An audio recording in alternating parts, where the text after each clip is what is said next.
Langsung saja kepada Bapak Dr. Sanuhu untuk memberikan konfirmasi apa yang tadi disampaikan. Itu 10 menit, Pak. Terima kasih. Jadi terima kasih atas penjelasan dari Pak Dr. Cahyadi.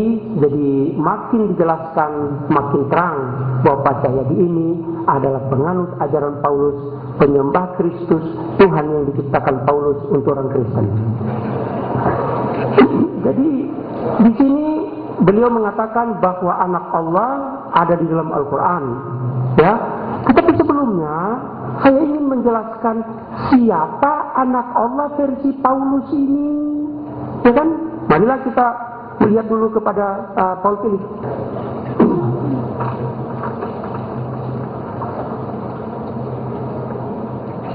Di dalam Paul Philip ini, ya, dikatakan bahwa konsep anak Allah itu adalah konsep penyembah berhala.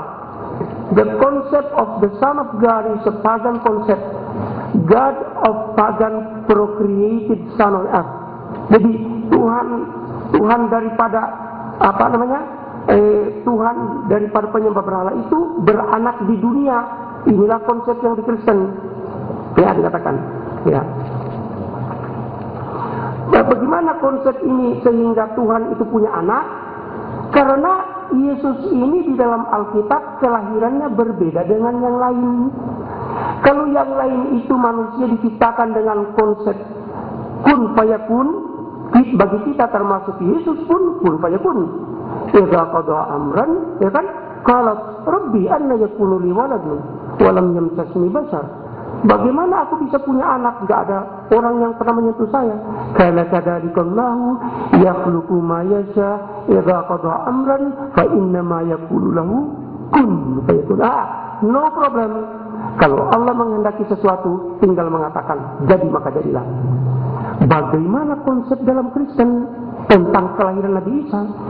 Silakan buka Lukas pasal 1 ayat 35. And the power of the Most High come and overshadow thee, so that the one who will be born will be called holy, the Son of God.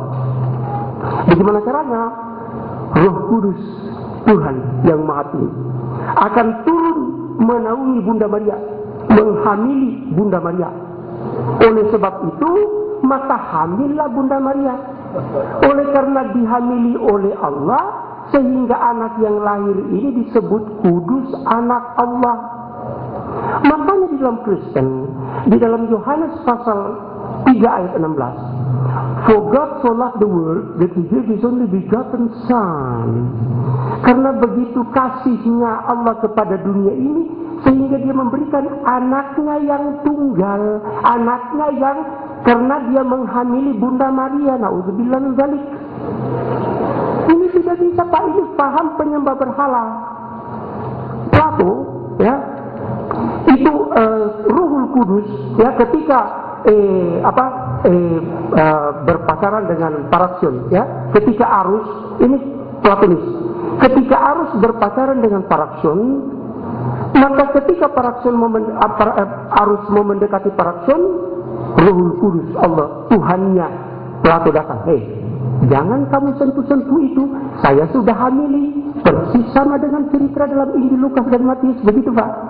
Nah, sehingga setelah lahir Plato, baru harus berhubungan dengan Paraksion. Cerita faham Platonis ini ditransfer ke dalam Injil, ke dalam Kristen, di dalam Lukas pasal 1 ayat 35. Jadi, konsep ini adalah konsep ajaran penyembah berhala, bahwa anak Allah. Ini dijelaskan dalam kitab Paul Philip, kemudian dalam Fredrickson. Ini di dalam Paula Fredrickson halaman 126. Ya. Son of God, ya. Son of God, in other words, is an ancient phrase native to Jewish tradition designated for human Messiah. Such a phrase signals the imitation relation between God and between God and the designers. Jadi ada anak Allah dalam Yahudi itu menjelaskan hubungan yang artinya dekat, anak Allah, kekasih Allah, tapi bukan anak seperti yang dijelaskan di dalam Matius pasal 1 Lukas pasal 1 ayat 35. Kemudian mengapa demikian anak Allah? Karena Kristen menginginkan mau melihat Allah itu anaknya itu berjalan-jalan di dunia. Saya perlihatkan di halaman 44. Ya. Di sini dikatakan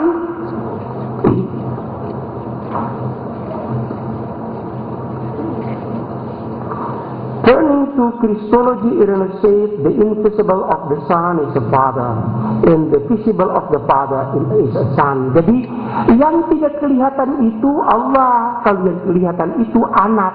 Jadi ini anak Allah. Jadi anaknya Allah cuma satu. Mengapa? Karena kalau anaknya nanti banyak, nanti kemudian bisa kawin-mawin, akan ada lagi cucunya Allah. Selanjutnya Pak Cahyadi mengatakan 1 menit lagi, Pak. Tinggal 1 menit. Ha Elohim ha Ehad. Bapak tidak jujur. Tidak, Pak. Bukan begitu. Silakan buka Alkitab bahasa Ibrani. Ayatnya mengatakan sama Israelu Adonai Elchainu Adonai Ahad. Mengapa? Karena Yahweh YWHY itu disebutkan dalam bahasa Ibrani menjadi Adonai. Jadi Bapak telah mengibuli ayat ini mengatakan Ho El Ha Elohim Ha Ehad. Tidak ada, Pak. Kalau begini bunyinya saya bayar 10 juta. Oke. Yang berikut, Bapak mengatakan bahwa Sobat orang peserta jangan pernah tangan. Bapak mengatakan bahwa Lord, ya, Lord ini Lord dari mana? Lord ini harus jelas. Lord huruf besar atau Lord huruf kecil? Karena ini Bapak pakai bahasa Inggris. Kalau Lord huruf kecil, tuan tanah, tuan judi, Lord gambling, ya kan? Landlord. Tapi kalau the Lord itu Allah, bukan Yesus. Ini celakanya, Pak. Ya. Jadi tolong, kalau Lord itu di dalam bahasa Ibrani Adonai, dan Adonai ini hanyalah Allah, tidak ada lain. Kalau Adon, itu baru Adon bisa yang lain-lain, itu master atau Lord huruf kecil. Tetapi kalau Lord huruf besar Adonai itu hanya Allah. Jadi tidak bisa Yesus menjadi Lord besar yang ada dalam Alkitab bahasa Ibrani. Oke. Thank you very much buat dua peserta, dua pembicara ini. Barangkali lebih enjoynya lagi nanti kita masuk kepada termen ketiga, yaitu dialog terbuka atau debat terbuka di antara dua pembicara. Nah, barangkali untuk supaya fresh begitu, kami persilakan untuk break sebentar, sekarang 2 menit lah, silakan. Kita masuk langsung kepada session ketiga, yaitu dialog terbuka atau debat terbuka. Oke, langsung saja kepada Bapak Pendeta. 1 menit dialog ini, Pak. Hanya nanti saya beri waktu paling tidak 1 menit bertanya, kemudian 3 menit menjawab. 1 menit bertanya, 3 menit menjawab. Nah, kami persilakan kepada pembicara dari Bapak Pendeta Cahyadi untuk bertanya kepada